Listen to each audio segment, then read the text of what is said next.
Mamilioni ma Kenya na makiria kuma rugongo rwa bururi ni mathiete na mbere na kung'etherwo ni ng'aragu iria cungiriirio ni unyihu wa mbura. Iri njira ya kuhurana na thina uyu na kurigiriria mahiu kuma rugongo rwa bururi kuhuka. Ruhonge rwa Mutharaba Mutune ni rwambikite tabarĩra ya mwanya niguo gutigirira arithi matinathie hathara ya mahiu mao na njira ya kumethera mahuti na thoko cia kwendia mahiu macio. Mutaratara uyu ukionekana kugia na umithio munene. Amwe aria makoretwo maigiririo mutaratara-ini ucio makionekana kuiganira na uteithio uria makoretwo makiamukira undu uria mahotithitie kurugamia family ciao. Hii project ya Red Cross imetusaidia sana. Baada ya mwezi mbili sasa watoto wamepata chakula mzuri. Ukiuza hiyo mbuzi yako unanunua unga na nyama pia ya mbuzi uko naye ya kukaanga. Sasa hakuna maziwa.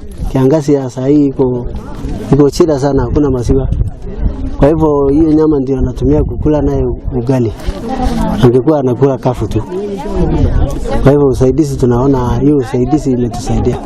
Kuringana na Morris Onyango na uria ni mutafania wa maundu kaunti-ini ya Samburu, mutaratara ucio ni uhotete guteithiriria nyumba itanyihire 108 na unyitaniri na thirikari nene na thirikari cia matura.